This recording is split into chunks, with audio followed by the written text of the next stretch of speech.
A machine develops and continues to develop. Take the hobby horse. In 1791, this was just a toy, a moving seat. But when pedals were added, it became the first real bicycle. Over the years, various models came and went, each striving for an easy, speedy ride. But as the bicycle became more efficient, other problems arose. Solid wheels made them bone shakers. These were the days before the pneumatic tire.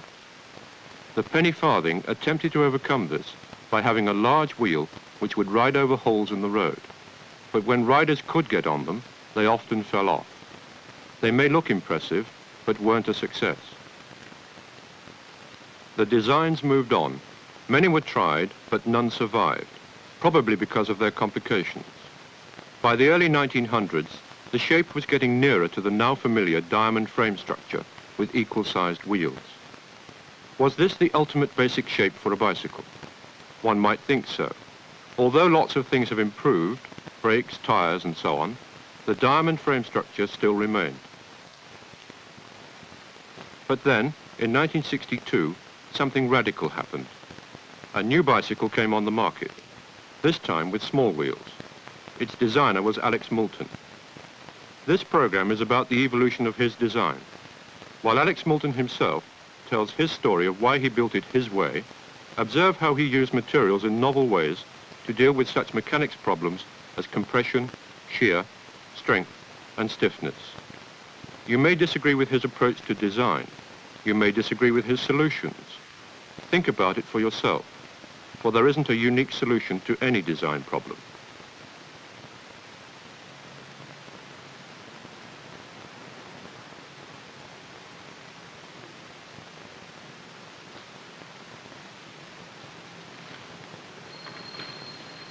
It is the efficiency of a bicycle that fascinates me as an engineer.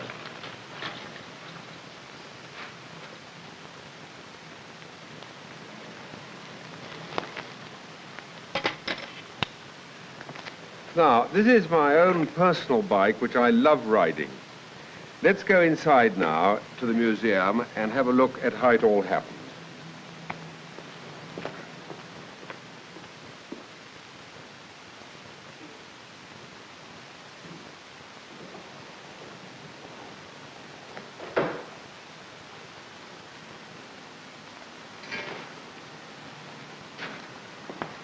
Now, this is how it all began, as far as I was concerned. 1956, time of the Suez Crisis, I thought that I would turn to my old love, the bicycle, and get the very best classical one that I could to ride about in the petrol shortage. And this Hitchens machine I bought. And as you see, it's got high-pressure tires, a very light frame, and the best that goes into classical practice. And it is the efficiency of the bicycle that fascinated me right from the beginning. But riding this machine made me wonder whether we couldn't take the thing a stage further. So that was the conventional bicycle, and what did we do? Well, the first thing we had a look at was whether the classical position of riding was correct. And we bought a horizontal bicycle where the posture is recumbent, and we soon found that it was more tiring to hold this horizontal position, tiring on the heavy thigh, than the classical. So a feature that we were definitely going to use on the new bicycle was the standard riding position. Then we made which is, if you like, called the groping period for a definitive form, a number of models. And they all had features in common, namely relatively small size wheels, the orthodox riding position, operating onto a pedal and crank mechanism, and some sort of weather protection on the front, the possibility of carrying some baggage on the back. And also important, an open frame in order that the bicycle could be unisex, as it were, and not have the differentiation of machines with a crossbar or an open frame as on the classical. Now, with the small wheel, it was very apparent from the beginning that we should suffer shock. So, right from the first experiments, we had, in the first instance, a front fork suspension. This is a fork, here is the wheel spindle here, and in fact that's the way around, and with a little leading arm and a rubber spring. Now, the first actual bicycle, incorporating some of these features, which we made, incorporated this light alloy aluminium frame, which is, as you see, very light and thin, and the machine itself had this open form, the adjustment of the saddle there, and the platform for carrying luggage there. The machine looked like this in its first form in 1959, and when being ridden, like that. And that was our Mark I, August 1959. So this was our first experiment. But it was very unsatisfactory in a fundamental reason, that there was road noise or vibration coming up from the hull. And it was one of these click decisions to say that it was entirely wrong to try and make the structure out of a monocoque in the manner of an aeroplane or a motor car. The right thing was to go for a frame. So this was our first actual definitive machine. You must forgive the cannibalization which has taken place afterwards, where we use this machine for, as you can see, for experimenting with different head angles and trails. But you can see the form, a tubular backbone going from above the wheel, to the front wheel, down towards the rear wheel.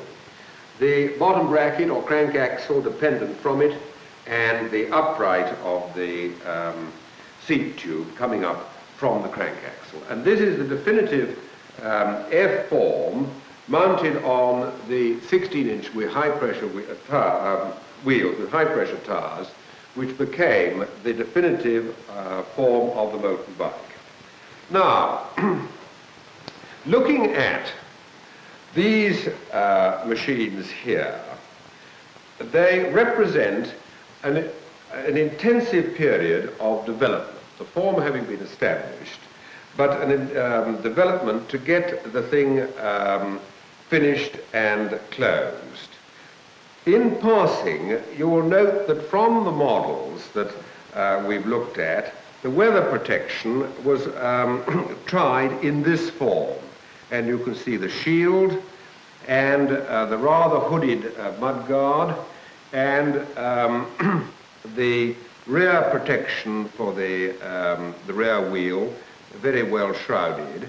And this theme of protection of against weather, we carried through with the help of Sergio Pininfarina, my friend and famous body designer, who improved very much the shape of this cowl or weather protection from my stumbling efforts to get a simple shape to this pleasantly styled one.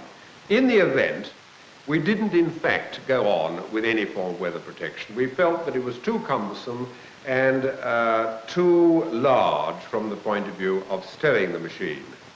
Now, let us have a look, therefore, at what we did go on with in the last stages of the development before we went on the stage of production. Now, starting at the front, I've said that we felt it was very necessary to have, with these small wheels and high-pressure tire, some form of suspension.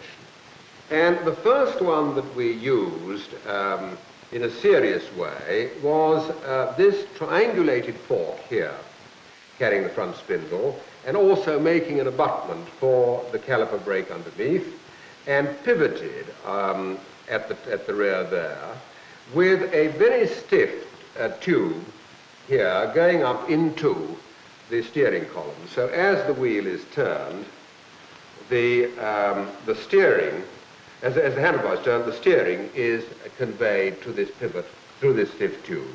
The spring itself is simply a block of rubber, which I can press it down. So the suspension is obtained by the rubber being deformed in compression in that way.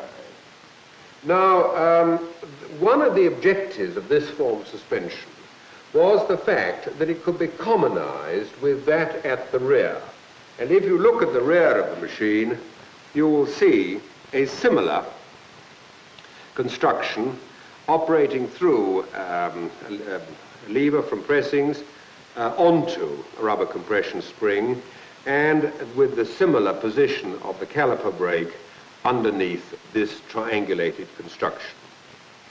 Now, coming back again to the front, we found that though this gave a very silky ride and suspension, there was a fundamental disadvantage which drove our design into a different direction. Namely, that the mass of this concentrated so far behind the steering axis opposed the natural movement of the bicycle in producing its self-centering force, which is that when it leans into a bend, the wheel should tend to turn in and thereby generate a centrifugal force, which is the first act of stability. The mass of this thing opposed this and tended to move in the opposite direction, and it gave a very unsatisfactory feel to the steering. So this concentration of mass had to go. And we worked on a telescopic fork in which there's no mass here, concentration of mass here, but the spring was up inside the head post. And one of the problems was to obtain telescoping, meaning moving up and down in that way, at the same time to maintain the guidance, which is obviously essential in a steering system. And this first attempt was a very obvious one. It was in the manner of an aircraft undercarriage, namely the toggle link, which communicates the rotational movement from here to there, at the same time allowing the telescoping to take place, which moved up and down in that way. So this was a solution which produced good steering and not bad suspension, but defective in the scale of a bicycle, with its harsh usage, defective in having these exposed joints. That was therefore to go. Now, just before we leave this machine, here is another feature which had arrived, namely the carrying handle had now become a structural member, and also visually, in order to strengthen the line of the machine, remembering that we had this open frame, and I felt that it was necessary to have a masculine line to the thing in the manner of a crossbar, which we'd removed. So aesthetically, this could be likened to a small crossbar, so that the boys wouldn't feel emasculated in riding an open frame bicycle. Structurally, we went straight through to this carrier here, actually piercing the seat post, and had this considerable strut under there, and no tie to support the load from here. On the rear suspension, having got rid of the similarity between the front and the rear, we went to a single tube here, and acting on a compression block in that manner,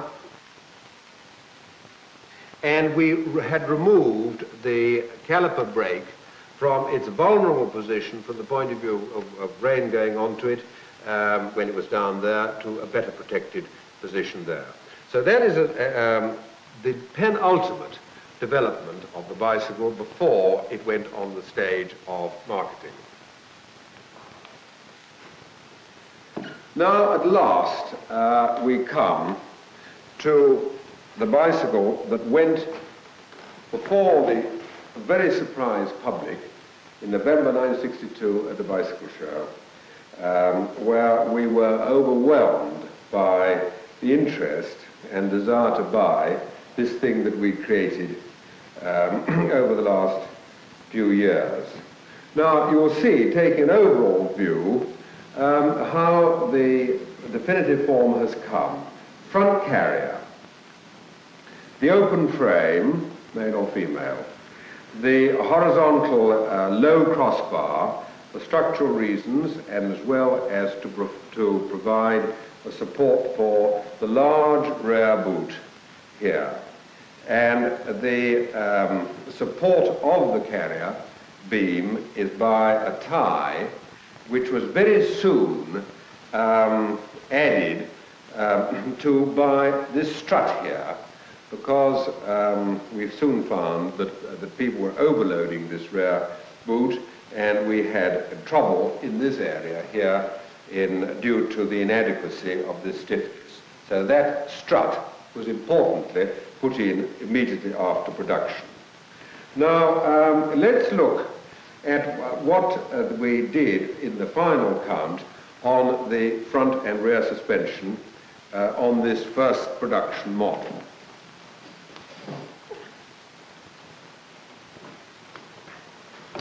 Here is a sectioned model of the frame that I've just shown you, and you can see, looking at the front, what we finally did. We maintained a spring up the middle of this telescope, which looks like, in fact,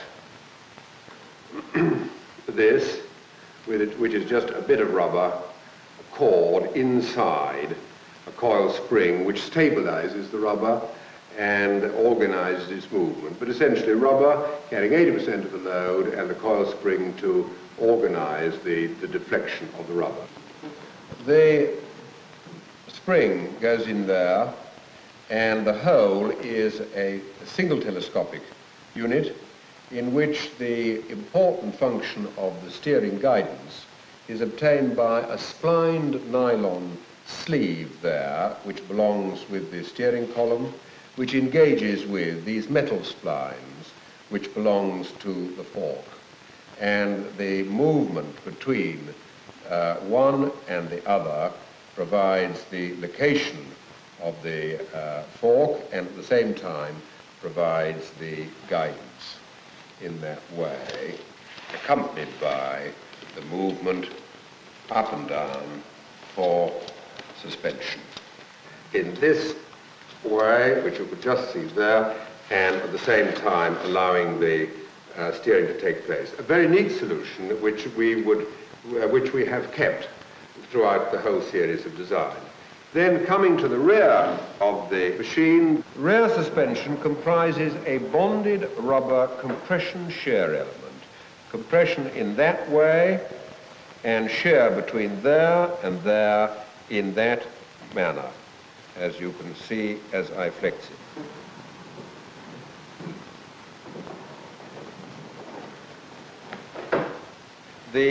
The whole of the rear fork is pivoted on a nylon bushed bearing which provides action without the need for lubrication.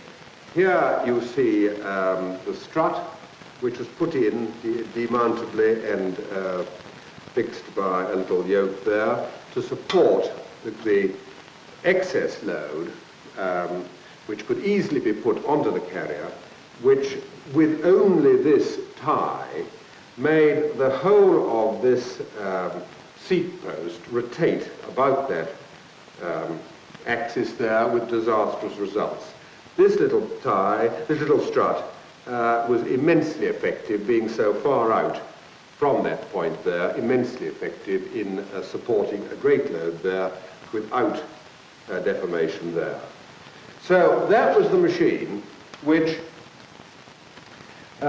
we went into production with and which started the revolution of the small wheel bicycle, which really showed that the classical machine with its diamond frame and 26-inch wheels need not rule supreme without any challenge.